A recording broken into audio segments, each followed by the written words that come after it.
New York City glowed with the kind of brightness only December could bring. Times Square shimmered, store windows sparkled with gold ribbons, and people hurried through the biting cold with red cheeks and warm drinks cupped in their hands. But among the millions, Ayan, a 26-year-old software engineer from Pakistan, felt more alone than he had ever felt. He stood near Bryant Park, hands in his pockets, watching people laugh as they skated on the ice. Families, couples, friends, everyone seemed to belong somewhere. Except him. He had moved to New York for dreams, but in the city that never sleeps, dreams often drown under noise and loneliness.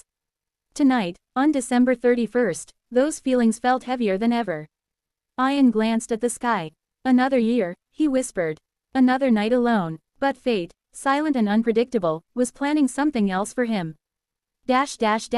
2. The girl by the window.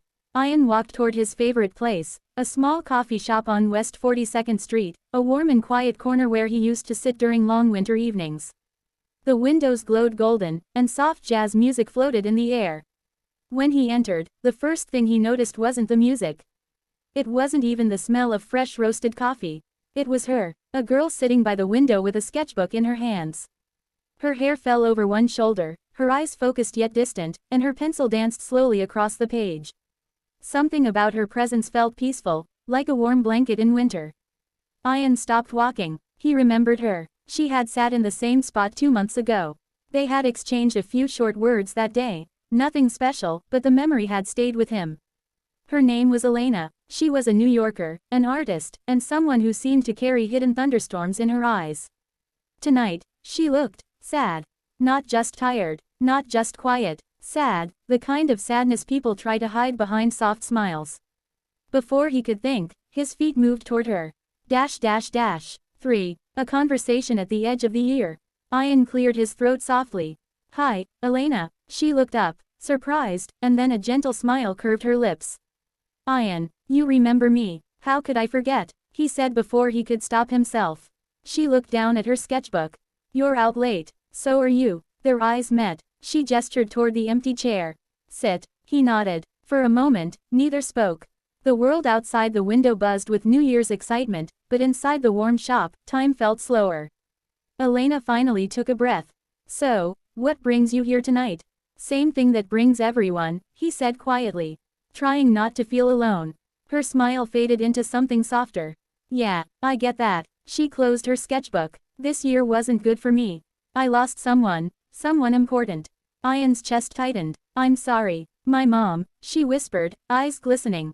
She passed away in March. New Year used to be her favorite time, but now I don't know what to do with tonight.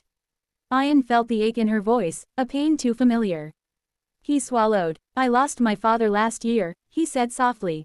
So I understand. Nights like this, they hurt more. Elena nodded slowly. Yeah, they do. For the first time in months, Ayan felt a connection, raw, honest, and real. 4. The walk through New York's heart. Do you want to get out of here?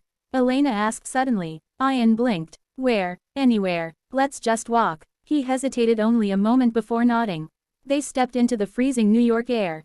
Snowflakes drifted lazily through the glowing city lights. They walked past Bryant Park, past the New York Public Library, talking slowly about life, dreams, and the pieces of themselves they didn't tell strangers. But tonight, they weren't strangers anymore. Elena hugged her coat tighter. You ever feel like you're running somewhere but you don't know where? All the time, Ayan said. This city is fast, sometimes too fast. She looked at him. But you seem calm. He laughed softly. I'm pretending. Her laughter joined his, light, sweet, and beautiful. 5. The bridge where hearts speak. They reached Brooklyn Bridge, where the skyline stretched like a glowing crown across the river. The cold wind brushed their faces but neither cared. Ayan leaned on the railing. Beautiful, isn't it? Elena nodded. My mom used to bring me here every New Year's Eve. And now you came again, Ayan said gently. Maybe she wanted you to. A tear rolled down her cheek, and she wiped it quickly. Ayan hesitated, then offered his hand. She looked at it, then at him, and placed her hand in his. Warm, soft, trembling, they stood there, fingers intertwined, the city breathing beneath them. Elena whispered, Ayan, I feel like I've known you longer than just a few hours. I feel the same. Why? He looked into her eyes. Because pain recognizes pain, but hope recognizes hope too. Her breath hitched. She stepped closer. But then she shook her head, stepping back. I'm scared, she whispered. Of me? No. Of feeling again. Ayan's voice was gentle. It's okay. We can walk slowly. Another tear slipped out, but she didn't hide this one. 6. The final minutes of December. As midnight approached, the city grew louder, brighter, more alive. The distant glow of Times Square fireworks began to color the sky. Ayan and Elena found a quieter spot overlooking the East River. The countdown began from far away, echoing between buildings. 45 seconds. Elena took a deep breath. Ayan, thank you for tonight. I didn't think I would smile today. You made me smile too. 30 seconds. She whispered, promise you won't disappear after tonight. I promise. 20 seconds. Ayan looked at her softly. Elena, can I tell you something? She nodded. I'm glad I walked into that coffee shop. I'm glad you were there. And I'm glad I'm not alone tonight.